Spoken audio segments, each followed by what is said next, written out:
Hello, Ridge Kids. I'm Victor. And I'm Amanda. And we're your Ridge Kids directors. Enjoy your video.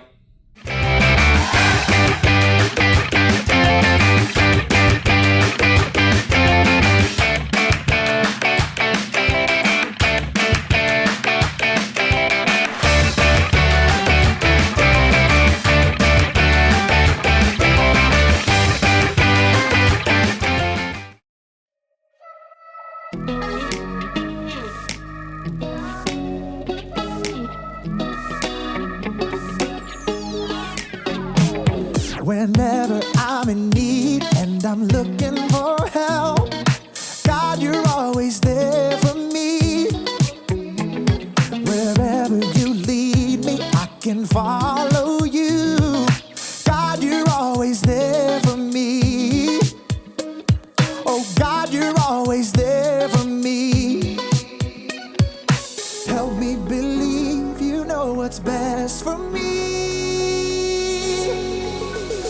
I feel it in my soul when you are in control. I got one life to live and I wanna live it your way. Oh yeah, I do what I should do when you help me choose. I got one life to live and I wanna live it your way. Oh yeah, I got one life to live and I wanna live it your way. Oh yeah, one life to live and I wanna live it your way. Whenever I'm lost and I don't know where to turn, God, you're always there for me. Wherever I go, you're always by my side. God, you're always there for me. Oh, God, you're always there for me. Yes, you are. So help me believe you know what's best for me. In my soul, when you are in control, I got one life to live and I wanna live it your way. Oh yeah, I do what I should do when you help me choose. I got one life to live and I wanna live it your way. Oh yeah, I got one life to live and I wanna live it your way. Oh yeah. Yeah. God, help us to be more like you. 'Cause your way is the best way.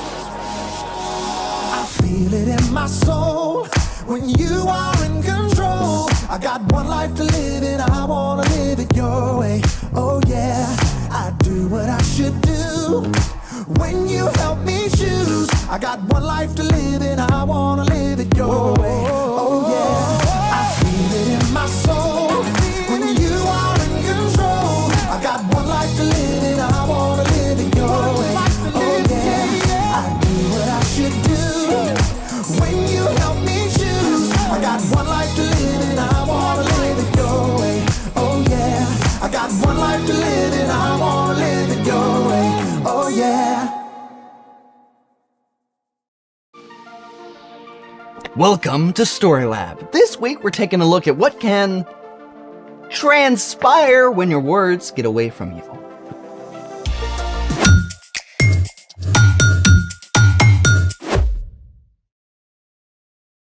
Hey, I'm Carter. And I'm Zeke. This month, we're talking about how we can trust God to help us do what's best. That's prodigious.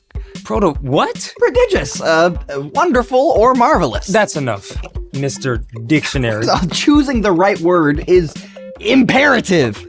No, it's indispensable. No. It's crucial. Necessitous, compulsory. Sometimes the best word is a simple one. Ugh, preposterous. But true. You lummox. Congratulations! Your Batraka Miyamaki has initiated a grandiose word game! I have so many questions. Yeah, like what is Batraka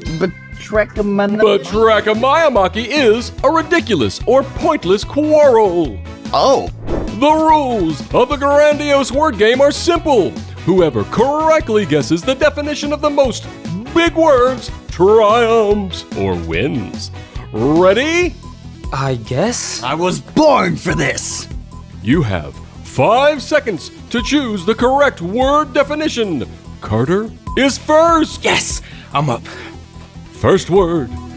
Absquatulates. A. To leave giant prints like Bigfoot. B. To slice up a squash. Or C. To leave abruptly. Bigfoot isn't a thing, so squash. No, leaving. A squash. Incorrect. To absquatulate is C. To leave abruptly.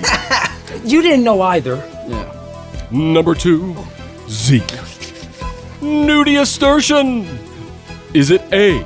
The day before yesterday? B. A flower from the nightshade family? Or C.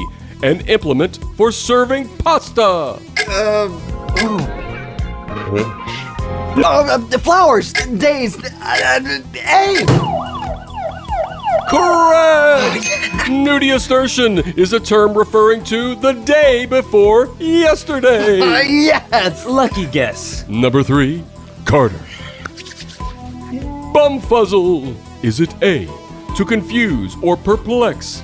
B. To remove a large amount of fur from a dog? Or C. To sit suddenly? You look confused. Nope, actually I know this one. To confuse or perplex. Correct! Bumfuzzle means to confuse or perplex. I'm bumfuzzled that you knew that. Number 4. Zeke. Widdershins. Is it A. A leg injury? B. Counterclockwise? Or C. Someone who is a poor loser? Poor loser. Oh, that's gonna be you. Speak for yourself. You Widdershins. Incorrect. Widdershins means counterclockwise. Aw, man. You are tied at 1 point each. Last question is an all play. Whoever answers first correctly wins. The word is pandiculation. Is it A. The reverberation of a brass bell? B. A wrestling match between two pandas? Or C. The act of stretching and yawning upon waking? Pandiculation? Who comes up with this stuff? I don't know. B. Incorrect. The answer is C. Pandiculation is the act of stretching and yawning upon waking. Rats, tied for the loss. Or the win. Ugh, we gotta choose our words better. Speaking of which, it's time for The story before the story. Today, we're in the book of Proverbs, which is a collection of wise sayings, many from King Solomon. Solomon became king at a very young age. He was worried about leading an entire nation with so little experience. One night, God spoke in a dream and told Solomon that he could have any gift he wanted.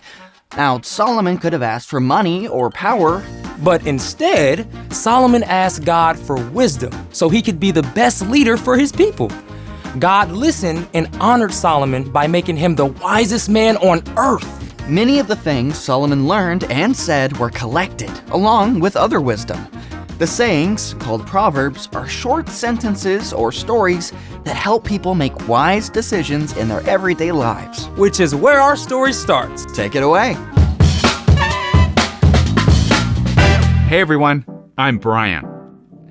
That was 4 words right there in case you're counting. Oh, and another 10. Did you know the average person speaks between 6,000 and 16,000 words every single day? Blah, blah, blah, blah. Sounds exhausting, huh? But we speak all that word soup without even thinking about it. And to top it off, you probably have around 7,000 to 10,000 words in your vocabulary to choose from every time you open your mouth. All of this comes down to something really, really important. You ready for this? Words are like a superpower. I'm serious. We can read about it in one of the wise proverbs that Solomon collected. The words of thoughtless people cut like swords, but the tongue of wise people brings healing. Did you hear that? The words of thoughtless people cut like swords, but the tongue of wise people brings healing.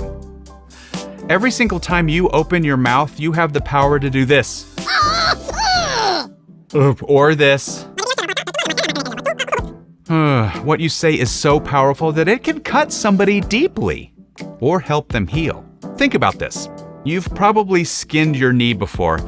Ouch. But once your knee healed up, have you thought about it that much? Nah, probably not. It's all good. Now, has anybody ever made fun of you? Those words can cut really, really, really deep. You may not be able to see any wound, but it's there. And this kind of hurt doesn't heal easily. Even if it happened a long time ago, I bet you still think about it sometimes. Mean words can still hurt all this time later. The words of a thoughtless person cut like swords. We don't usually mean to hurt others with our words, but we just don't think first. Thoughtless words come in all kinds of shapes and sizes. You know thoughtless words when you hear them. Wow, I can't believe you can't tie your own shoelaces. No one wants to play with you. Oh, you're really bad at math. You've probably been hurt by some words like those, and you've probably said some of those things too. That's why before you say anything, it's wise to do this first. Stop. That's better. Before you speak, stop. Think first, even if it's for half a second. If what you're about to say is thoughtless or hurtful, keep your mouth zipped. Or even better, think about what you might say instead. Hey, cool shoes.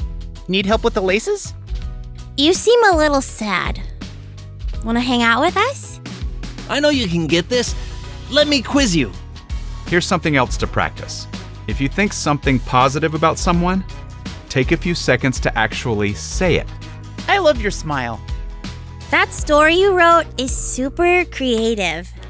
Now I get it. Controlling what you say is not easy, especially if you try to do it on your own. That's why we all need help. When we follow Jesus, God sends the Holy Spirit to live inside of us and provide power and guidance. And over time, as we rely on God's Spirit, it'll become easier to live out what we find in Proverbs. The words of thoughtless people cut like swords, but the tongue of wise people brings healing. The end. 2 words. Yikes, that hits right in the vocal cords. It's so easy to say whatever pops into my head. Yeah, it's like my mouth is on autopilot. Yeah, you're not wrong. The more we think and speak a certain way, the more we actually wire our brain to keep responding that way automatically. So, What's our part in the story? Well, you can practice self-control. Self-control is choosing to do what's best even when you don't want to. When it comes to choosing your words wisely, that means pausing to think before you speak. There are a lot of times I need to remember that. Yeah, like when mom makes fish for dinner. Again. Or your little brother borrows your charging cord and doesn't put it back. Or that kid cuts ahead in the cafeteria line. Or your teacher announces a pop quiz. Don't try to make it happen on your own. When you follow Jesus, God sends the Holy Spirit to live with you and give you the strength to choose your words with kindness and compassion. You can ask God to remind you to slow down before you speak. Yeah, so you can zip it before saying something hurtful. And you can choose to say something kind and healing instead. Use those wordy superpowers for good. You've got that right. See you next time. 8 words. Bye. So, here's the thing. Think before you speak. Choose your words wisely. Because words are like a superpower. They also make for some great games. For instance, what is bibliophobia? Well, phobia is fear, so fear of baby bibs? Nope, it's fear of running out of things to read. Oh, I feel that one. Thanks for joining us in the Story Lab. See you next time. All right, and what? Oh, you're gonna find a new word? Yes, let's see. Ooh, I like that one.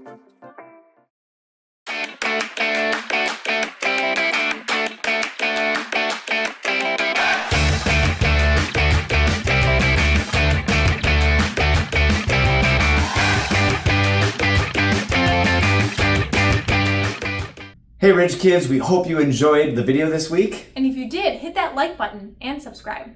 The Rich Kids videos come out on a weekly basis. So we'll see you next week. Bye!